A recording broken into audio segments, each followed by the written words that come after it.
A fun fact about my top surgery is that I actually chose not to keep my nipples.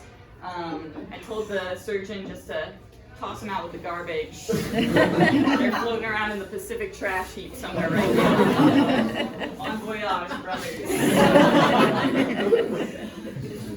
I was going for that Ken doll look, as you can see I did achieve it.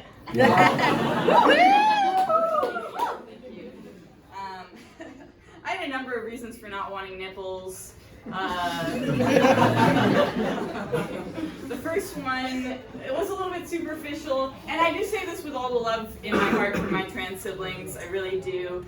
But I just think that when trans masculine folks get top surgery and they keep their nipples, it looks bad. That's my feeling about it. And it kind of makes sense, right? Like, when you cut off your nipples and then you sew them back on like a third grade arts and crafts project,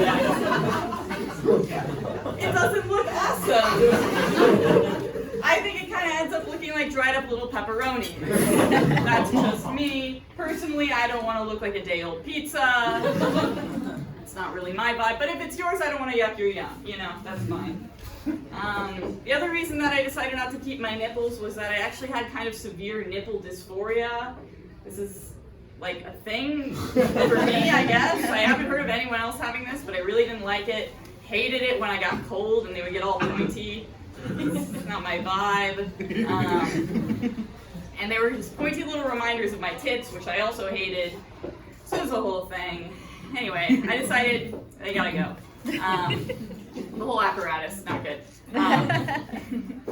But it was just a viscerally unpleasant experience for me, and so I decided to get rid of them. And when I told my mom that I was getting top surgery, the very first question that she asked me was, "But Emery, have you considered the incredible sexual pleasure that nipples bring to the table?"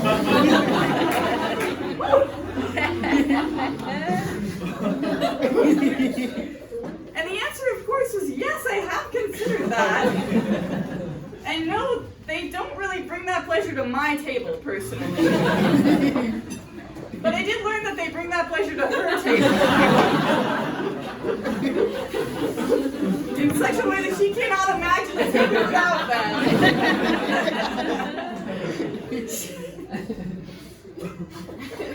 I learned in my trans journey that my mom loves titty play.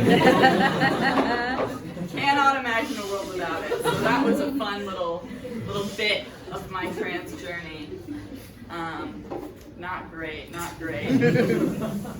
The only other part of not having nipples that I didn't like was that it kind of left a void here where my nipples once were, sort of just a blank space I didn't quite know what to do with. And I thought for a while about what I should do with it, and my sort of tier 1 idea was that I could get hyper-realistic nipple tattoos. The thing that they do, it's a real thing, it's normal. And I liked that idea, but then I thought that's kind of a bit of an underutilization of the space. Sort of like handing a great artist a blank canvas, and all they paint on it is a nipple. It's not amazing.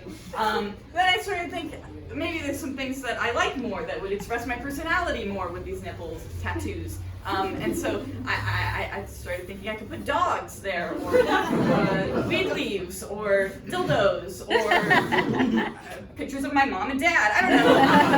I love nipples so much.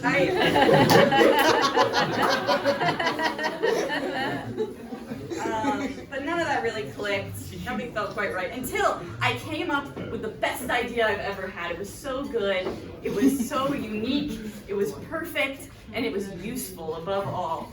And I was so jazzed about it that I decided to execute it immediately. And in fact, I'm so jazzed about it right now that I would like to show you guys what I did. Is everybody okay with that? Yeah.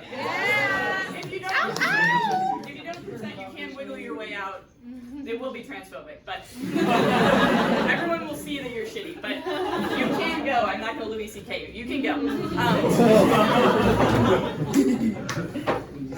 We have fun, we do. I need a volunteer, somebody with a phone on them, somebody in the front row here would like to volunteer their phone and their camera. You don't have to do anything weird. You just need to have your camera. No one's going to volunteer. Will you volunteer? Sure. Yeah, that's right. Yeah! For the trans agenda. All right. Now, as you get out your phone, I'm going to go ahead and unbutton my shirt. Ow, ow! Thank you. Now, did you guys know that you can purchase a domain, an internet domain, for only $10 a year? I sound like a GoDaddy commercial right now. You can purchase an internet domain name for only $10 a year. I did this, and I built a website where I put videos of me doing stand-up comedy, and most importantly, a virtual tip jar. There is a real tip jar here tonight, which you should put money into, but I also have QR codes for Nipple. Yeah!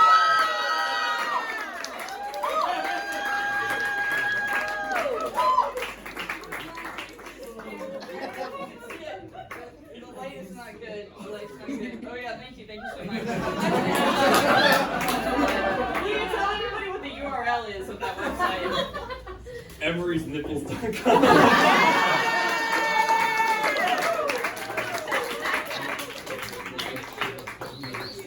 Yeah, now you might be wondering, why would I donate to a virtual tip jar when there's a real tip jar here? And the answer is, first of all, I'm transgender. Yeah! And the other answer is that actually this gives you a very special power over me when you give me money through this. And that's because, if you'll allow me to explain, just give me a minute, bear with me everybody. My previous nipples that I was born with, if you'll remember, those were connected to my nerve endings. These nipples, they're connected to my ego, which is something much more sexually potent for me.